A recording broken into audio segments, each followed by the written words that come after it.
எல்லாருக்கும் டயபெட்டிஸ் இருக்கு, குழந்தைங்களுக்கு கூட இருக்குதான். 7 வயசு 8 வயசு குழந்தைங்க 10 வயசு குழந்தைங்களுக்கெல்லாம் சுகர் இருக்கான்.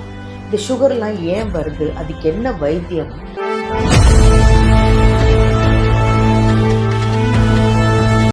சுகர்னு சொல்லும்போது முன்னாடி இருந்ததை விட இப்போ நல்ல தெளிவு வந்துருச்சுங்க.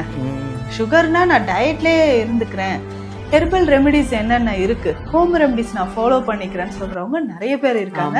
அது ரொம்ப சந்தோஷப்படக்கூடிய ஒரு விஷயம்னு சொல்லலாம். இப்போ இந்த மூலிகை மருந்துகள் அப்படின்னு சொல்லும்போது, இப்போ ஃபர்ஸ்ட் டைம் எனக்கு சுகர் இருக்கு நான் டெஸ்ட் பண்ணி பார்த்தேன்னு சொல்றவங்களுக்கு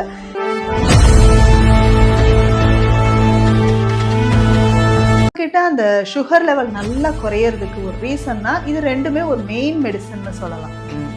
ரெகுலரா இந்த மெடிசன்ஸை சாப்பிட்டுக்கிட்டே வரணும்.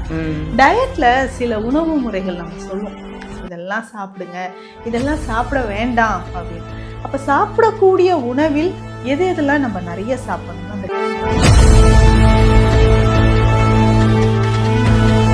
இவ்வளவு நல்லதுன்னு சொல்லலாம். டைஜஷனுக்கு ரொம்ப ரொம்ப சிறந்தது. இந்த அரிசி கழுவிய தண்ணீர்லயே இந்த கீரையை சமைச்சு சாப்பிடுவாங்க. அந்த கீரையை அரிசி கழுவிய தண்ணீர்லயே போட்டு அதுல இந்த மிளகாய், கொஞ்சம் வெந்தயம், பூண்டு எல்லாம் சேர்த்து நல்லா வேக வைத்து கடைஞ்சி சாப்பிடும்போது அவ்வளவு நல்லது.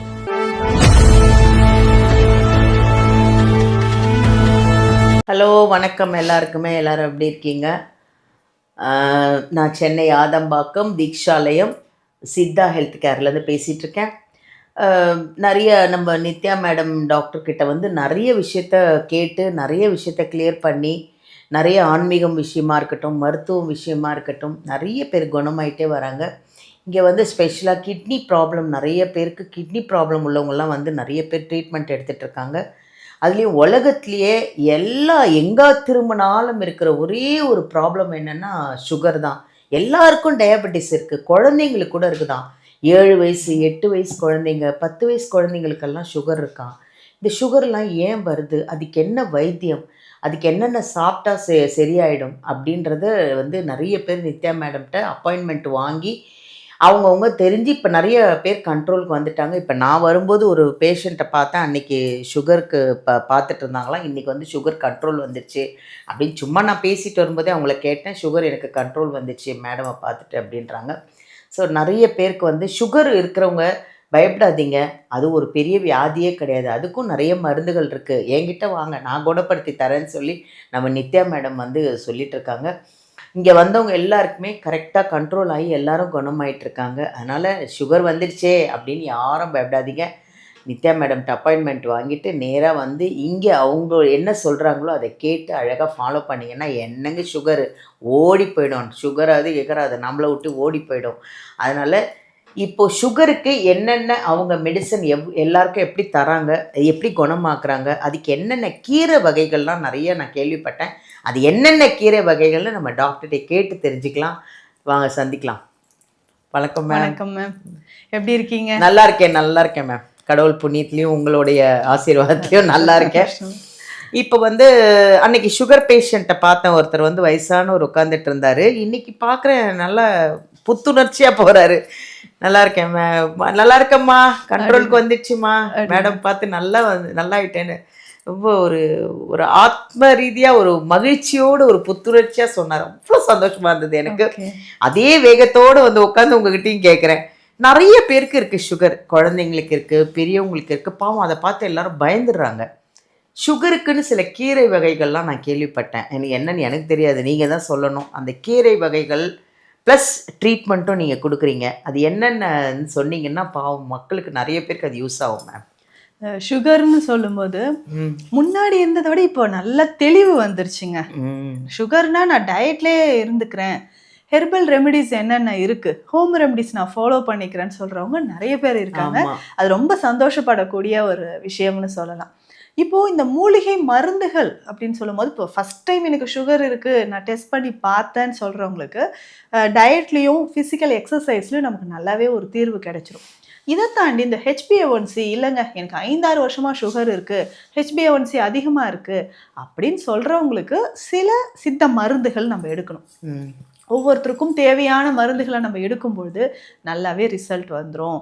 சுகரை பொறுத்த வரைக்கும் கவனத்தில் வைக்க வேண்டியது, ஸ்வீட் சாப்பிடாதீங்கன்னு எல்லாரும் சொல்கிறோமா, ஆமாம், இதை சாப்பிடுங்க, துவர்ப்பு சுவையும் கசப்பு சுவையும் சாப்பிடுங்க அப்படின்னு சொல்லும்போது அந்த துவர்ப்பும் கசப்பும் இருக்கக்கூடிய காய்கறிகளை நம்ம பயன்படுத்தணும். ஸோ உணவிலும் சரி மூலிகைகளும் அப்படி தான் கொடுப்போம்.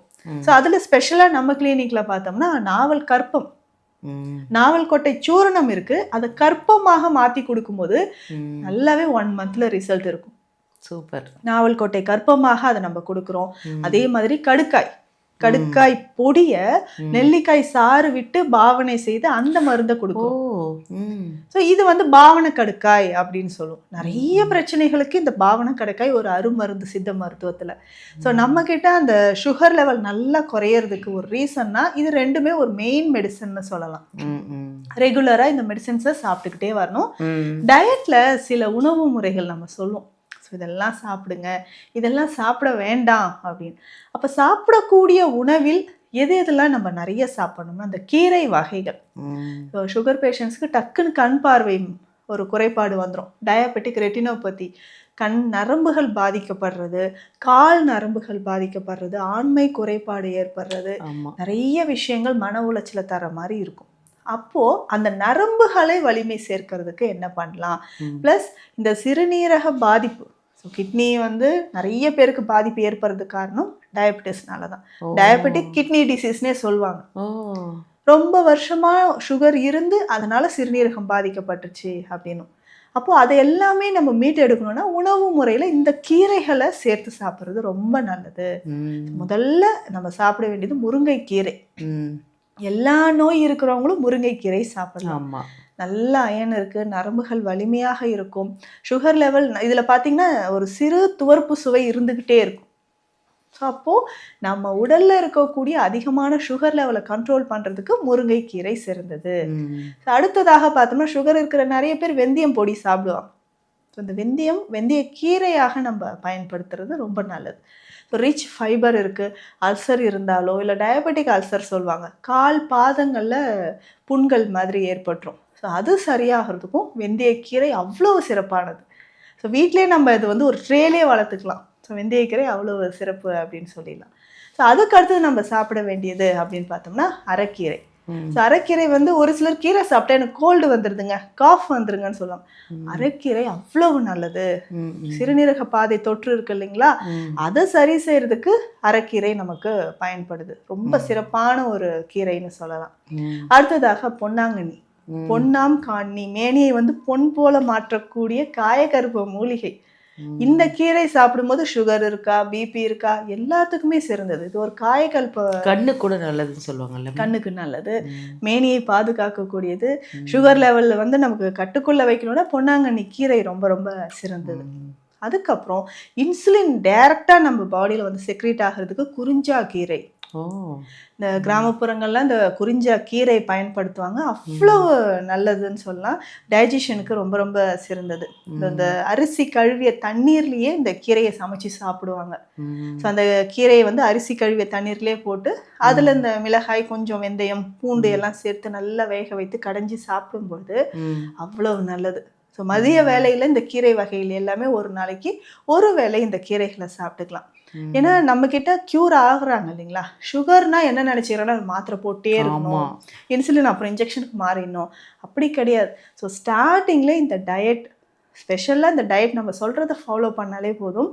ஃபர்ஸ்ட் நான் அவங்கவுங்க செல்ஃபாக கொஞ்சம் புரிதல் அவசியம். ஸோ சுகர்னு வந்துட்டா எதெல்லாம் செய்யும்போது அது ரிவர்ஸ் ஆகும் அப்படின்றது முக்கியமாக பெண்கள் அதிகமாக கவனம் செலுத்தி அதுக்கான ஒரு டயட் ரெகுலராக ஃபாலோ பண்ணிவிட்டு சித்த மருந்துகள் எடுக்கும்போதும் நமக்கு அந்த சுகரில் அதோட இம்பேக்ட், சைடு எஃபெக்ட்ஸ் எல்லாமே குறைய ஆரம்பிக்கும்.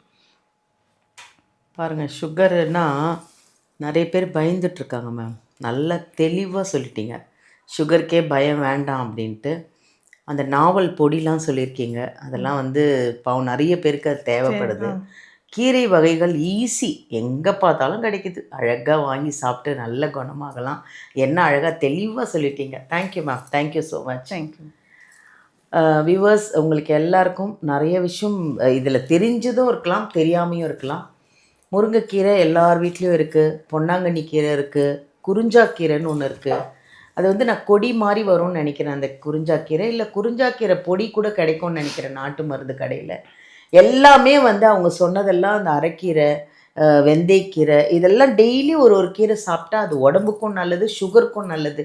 ஸோ சுகர் இருக்குது, டயபெட்டிஸ் இருக்கே அப்படின்னு நினச்சிட்டுலாம் பயந்துடாதீங்க. இந்த மாதிரி கீரை வகைகள்லாம் ஒரு ஒரு நாளைக்கும் ஒரு ஒரு கீரை சாப்பிடுங்க, குணமாகணும். சுகர்லாம் ஒன்றுமே இல்லைங்க, அதெல்லாம் நத்திங். அதெல்லாம் தூக்கி ஒரு பாய் சொல்லிவிட்டு நம்ம நித்யா மேடம்கிட்ட அப்பாயின்மெண்ட் வாங்கிட்டு சுகர் லெவல் எவ்வளோ இருக்குன்னு முதல்ல பார்த்துக்கோங்க. ஏன்னா நாங்கள் சொல்கிறோங்கிறதுக்காக நீங்கள் எதுவுமே சாப்பிட்றக்கூடாது. உங்களோட லெவல் வேறு வேணும், உங்களுக்கு சுகரோட லெவல் தெரிஞ்சுக்கணும். ஸோ உங்கள் நாடி பிடிச்சி உங்களுடைய சுகர் லெவலு அதை வேறு பார்த்துட்டு அந்த சுகர் லெவலுக்கு எது கரெக்டாக இருக்கும் மெடிசன்றதை கரெக்டாக நம்ம நித்யா மேடம் கொடுத்து உங்களை எல்லாரையும் குணப்படுத்திடுவாங்க. ஸோ யாரும் எந்த வியாதியும் நினச்சி எதுக்கும் பயப்படாதீங்க. எல்லாத்துக்கும் ஒரு தீர்வு இருக்குது, ஆன்மீகமும் இருக்குது, மருத்துவமும் இருக்குது. அது எங்கேயும் இல்லை, நான் இங்கே நித்யா மேடம்கிட்ட இருக்குது. அதனால் வாங்க. அவங்க வந்து சப்போஸ் உங்களுக்கு ஏதாவது ஒரு நெகட்டிவ் இருந்தாலோ இல்லை இதனால் ஒரு ப்ராப்ளம் இருந்தாலும் அவங்க அழகாக ஆன்மீக ரீதியாக ஒரு கோவில் சொல்லுவாங்க. மருந்தும் எல்லாத்துக்கும் மருந்து இருக்குது அவங்கக்கிட்ட. அதனால் பயப்படவே வேணாம், தைரியமாக இருங்க. நம்ம வீடியோ பார்க்குறது மட்டும் இல்லை, அந்த வீடியோவில் இருக்கிற நம்பர் எடுத்து சப்ஸ்கிரைப் பண்ணி அந்த வீடியோவில் நம்பர் எடுத்து அப்பாயின்மெண்ட் வாங்கி அழகாக இங்கே சென்னையில் இருக்கிறவங்க பக்கத்தில் இருக்கிறவங்கெல்லாம் அப்பாயின்மெண்ட் வாங்கி நேரில் வந்து ட்ரீட்மெண்ட் எடுத்துக்கோங்க. அப்போ தான் இன்னும் நல்லது. இல்லை ரொம்ப தூரத்தில் இருக்கோம், வெளிநாட்டில் இருக்கோம், எப்படிப்பா இந்த அம்மாவை எப்படி காண்டாக்ட் பண்ணுறதுன்றது நினச்சி பயப்படாதீங்க. அவங்களுக்கு நீங்கள் வாட்ஸ்அப் மூலிமா ஆன்லைன்லேயே அவங்கள காண்டாக்ட் பண்ணி அங்கேருந்து நீங்கள் எல்லா மெடிசன் எது வேணாலும் இங்கேருந்து கிடைக்கும். அவங்க நிறைய கொரியரில் வெளிநாட்டுக்கெல்லாம் நிறைய கொரியர் அனுப்புகிறாங்க, மெடிசன்லாம் அனுப்புகிறாங்க. So don't worry, be happy, ஹெல்த்தியாக இருங்க, ஹாப்பியாக இருங்க, சந்தோஷமாக இருங்க, ஆரோக்கியமாக இருங்க. தேங்க்யூ.